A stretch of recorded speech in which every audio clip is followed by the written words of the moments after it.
livre ya Genèse. Livro de Gênesis, Chapitre 29, verset 31.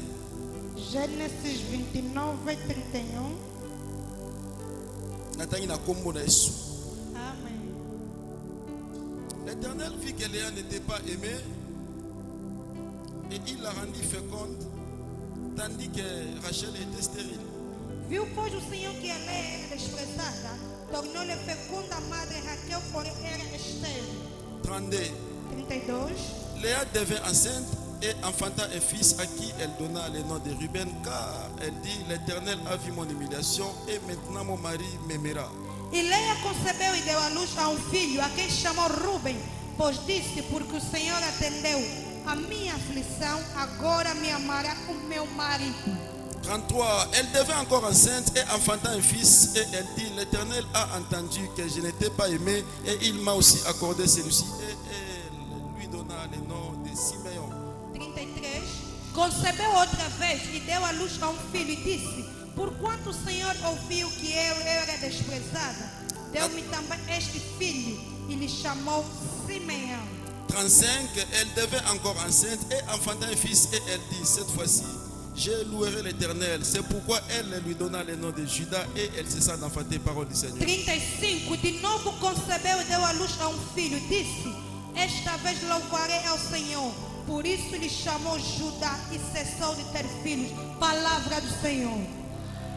Que Dieu te bénisse au fin de O Senhor te bénédiction. abençoe e pode sentar. Merci pour la maboko zobetelanza. Obrigada pelas salvas de palmas para Deus. Que notre Dieu soit loué. Que nosso Deus seja louvado. Nzambe azwa lokumpo na tongo lelo. Que Deus seja exaltado pela manhã de hoje. Et Nzambe azwa lokumpo abateli biso kino premier dimanche ya décembre. E Deus seja louvado, esse Deus que nos protegeu até hoje, primeiro domingo de dezembro. Amen. Amém. Et nous disons merci à notre papa Dizemos obrigado ao nosso Pai pour na nyonso azosala pour na biso bana. por tudo que Ele tem feito por nós filhos. Pour na formation, encadrement, coaching, nyonso. Pela formação. Tika Nzambe apambola papa na biso bisika. Deixa que Deus proteja nosso Pai em todo lugar que Ele se encontra. Nalobi Nzambe apambola papa na biso Que bisika Deus zali. lhe abençoe onde Ele está. Nzambe na ye oyo tozosalela a continuer kobatela mosali na ye. Este seu Deus que estamos a lhe servir, que continua lhe protegendo. Amém. Je bénis Dieu pour la présence des hommes de Dieu. Também bendito seja Deus pela presença dos Le homens de pasteur Deus. Guy et l'évangéliste Maurice. Pastor Gui e evangelista Maurício. Nzambe apambola bino mingi. Que Deus vos abençoe bastante.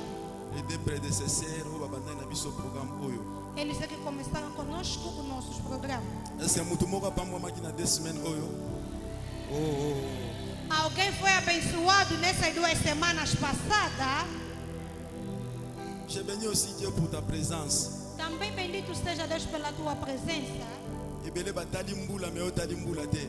Muitos olharam a chuva, mas você não viu a chuva.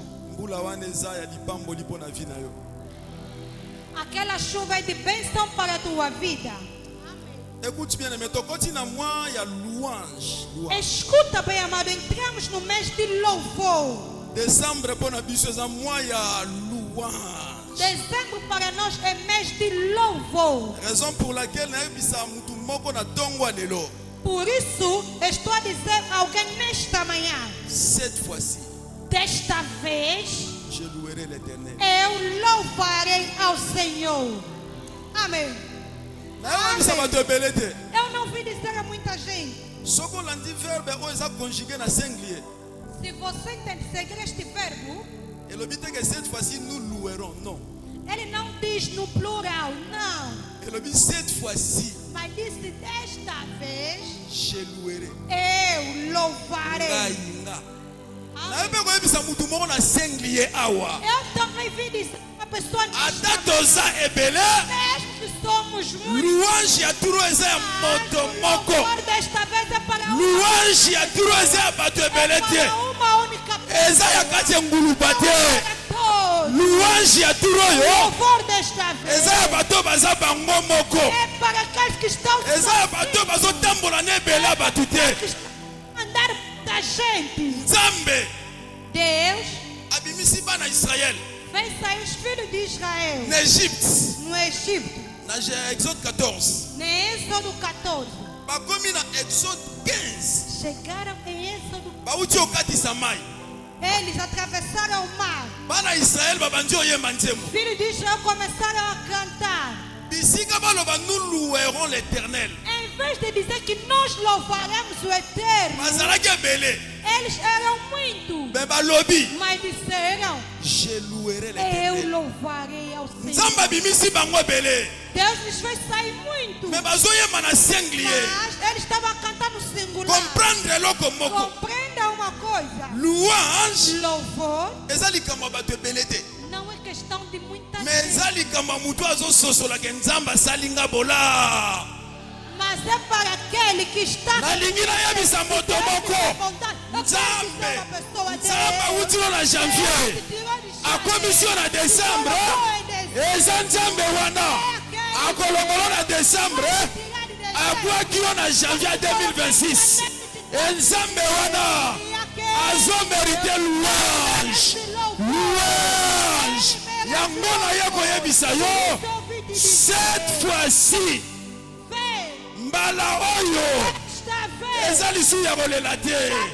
Mbala oyo eza lisu ya konyokwama te. Mbala oyo eza lisu ya kolela te. Nazoyebisa moto moko mbala oyo Nzambe apesa loyembo ya sika.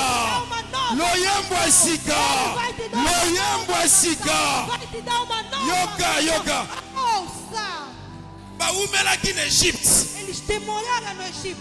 Nzembo na bango na Égypte A sua canção no Egito, 4 siècles 4 séculos. ka nzembo akolela. É sua canção de choro. Faraon azonyokola biso. Faraó nos castiga. Faraon azoboma biso. Faraon azopesa biso pasi. Mukolo Mukolo bakatisa mer rouge.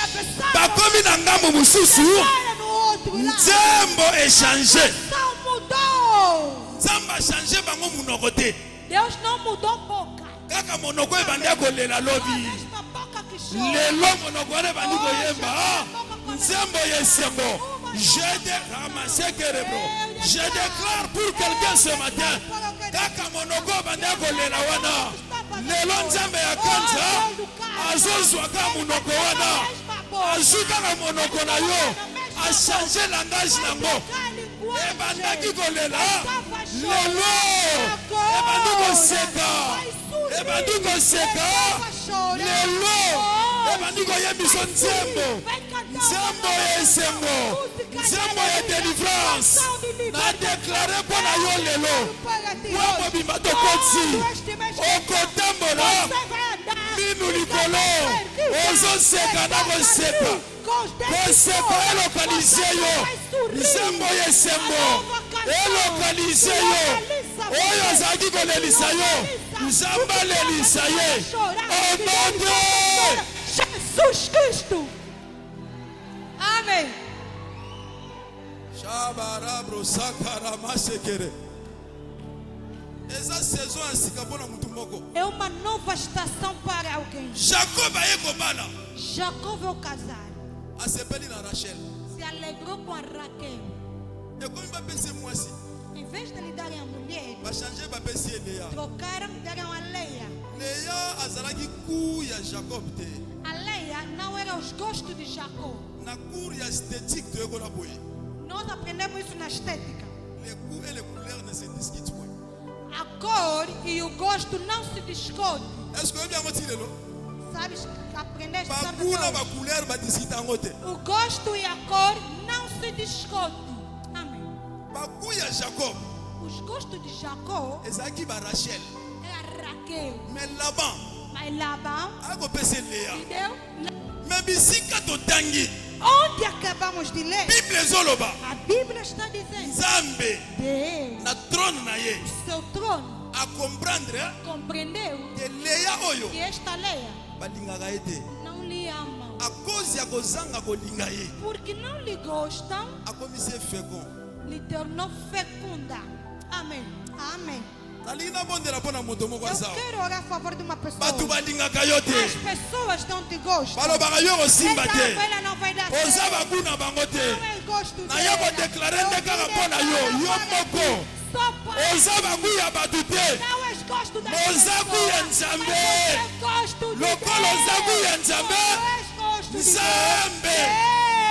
akomisa yo Ela te torna féconde fecunda. Nzambe. Deus te Akomiso torna féconde. fecunda. Amém. La Bible me dit A ceci Bíblia me diz. Bible ezobisanga boye A Bíblia está me dizendo. na mboka na yo Lá na tua aldeia. mwasi sterile akozala te na mboka na yo mwasi kosopa nzembe akozala te nazodeklare mpo na mwasi moko baseka yo na sterilité baseka yo na bavortement remasekarabrosika nazodeklare mpo na moto moko lelo sterilité na yo bato esi bayina yo deja oza na place te lokolo oza na place te epai ya bato cela veut dire oza na place epa nzambe sterilité wana echange na fécondité nazodeklare bible ezoloba il dit yango les choses arrivent nazodeklare mpo na moto moko sterilité ezotinga place na fécondité sterilité ezotika place na fécondité osalaka mosala ekendaka liboso te cela veut dire oza stérile obelaka kaka sante ekendaka liboso te cela veut dire oza stérile nadeklare na ntongo lelo stérilité wana etika place na fécondité bisika okoma te komba na kombo na yesu mata na kombo na yesu nzambe papa na ngati bino nayebisa bato ebele te nayebisaka mutu moko eke banda lelo na munoko na yo okoloba cette fois-ci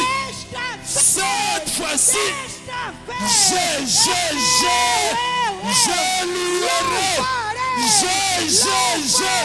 je louerai ata bofandi ebele eza na bato ebele te eza nde ya yo je louerai bandoki ya famille batelema je louerai batata mwasi batelema je louerai bandoki ya quartier basangana je louerai ata makambo nano esimbi te je louerai ata babakisami bakomi ebele esalamela yo au nom de Jesus Cristo. que le Dieu de Kanza asale totatola nzambe Que Deus do casa te faça você testemunhar a Deus. leya alingamaki te A Leia não lhe amavam. akota libala na commission Ela entrou no casamento da comissão. libala ezalaki ya ye te O casamento não era dela.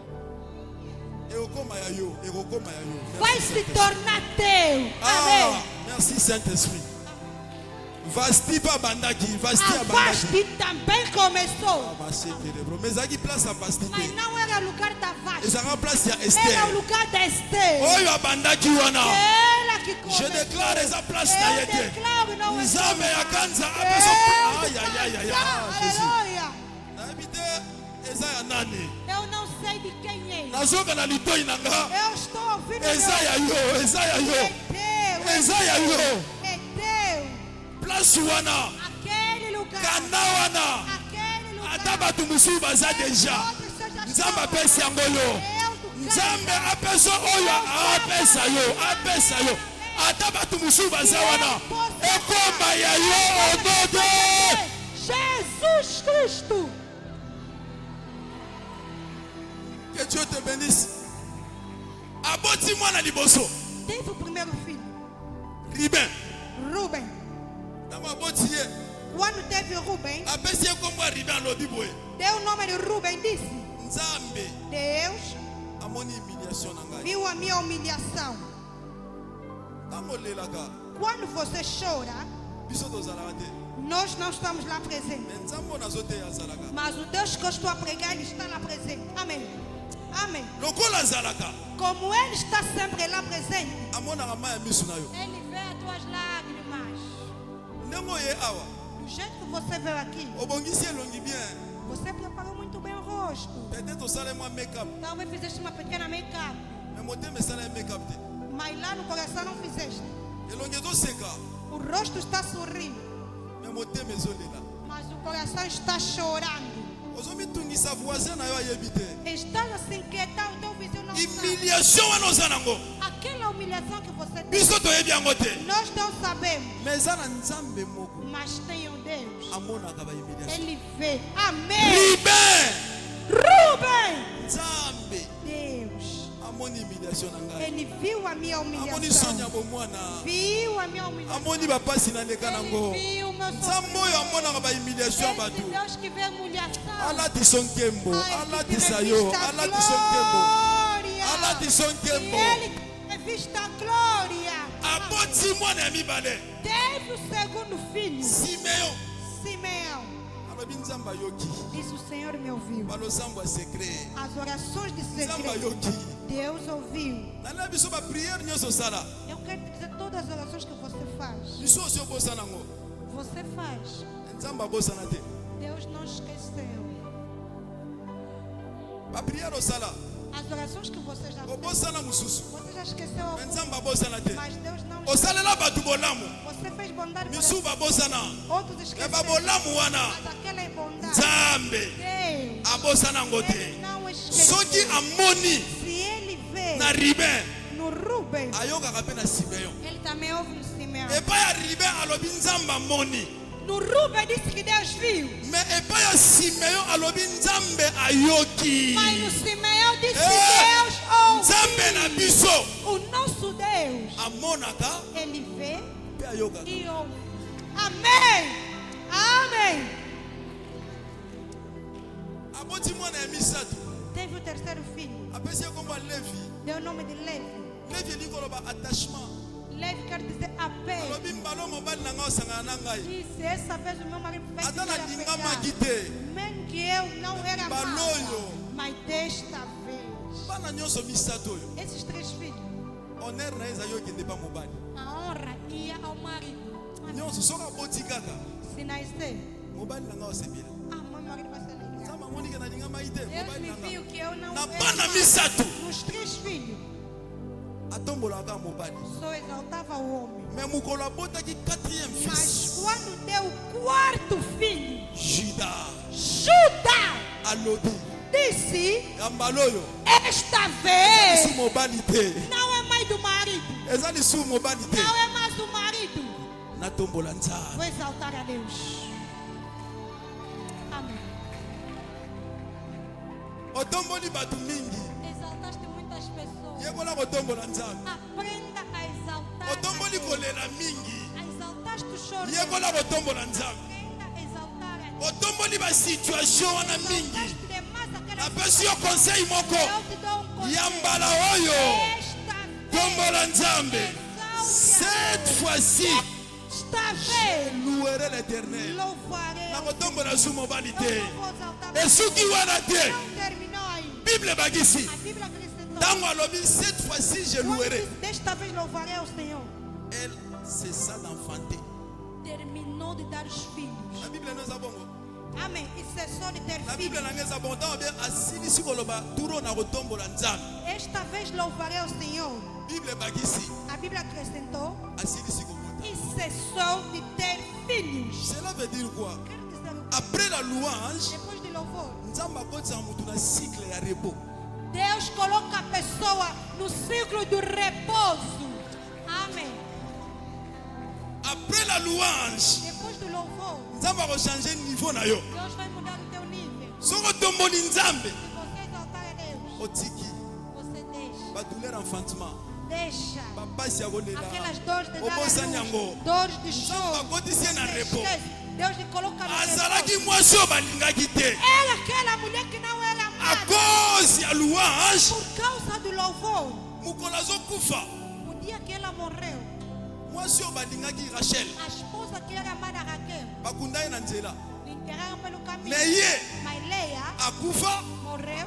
bakundi ye pembeni ya Jacob Enterraram perto de Jacó. azalaki mwasi oyo balingaka te Era a esposa que não Mais- era amada. Mas, à cause ya louange por causa do louvor, destinée changé destino nalingi nayebisa moto moko eza Sua que sim.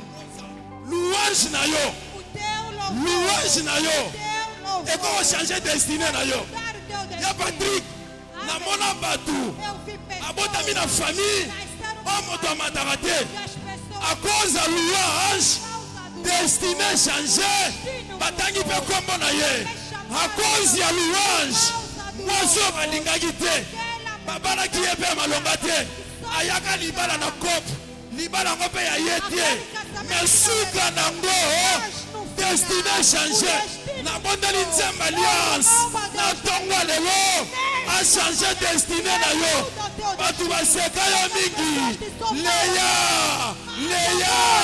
libala wana ya yo te ozwi wana ya yo te leya eske mobongama mpo na yo te naye koyebisa leya moko je suis venu dire à leya ke destiné na yo ekoki mpe kobomba à cause ya louange soki ebandeli ezalaki mabe louange eyaka ebongisi suka ayayayayaya nazodeklare avant nasilisa mpo na moto moko kaka obandaki ane mabe na janvier oleli na février oleli na mars oleli na avril nawonima ya miso na mai juin août septembre octobre novembre oleli mingi cette fois-ci louange na yo ezobongisela yo suka ya mvula oyo ate ebandaki mabe ekosuka malamu ate ebandaki mabe ekosuka malamu. Que Dieu te bénisse mon frère. Ate ebandaki mabe le Dieu que nous cherchons ici le réparateur de brèches abongisi ebebaki azongisi ekendaki asokisi ekufa au nom de Jésus nazodéclare mpo na yo oyo obebaki nzambe oyo aza mobongisi le réparateur de brèches nzambe ya kanza nzambe ya alliance araboshakamanarabra ikotore magroshika abongisela yo oyo famille babebisa oyo ebandeli ya 2025 ebebisa nzambe ya alliance asepelisa yo omode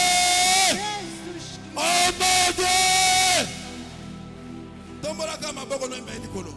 Levante tuas mãos no tombolaka maboko no ba cette fois-ci je louerai. Levanta tuas mãos no ar, diga desta vez louvarei.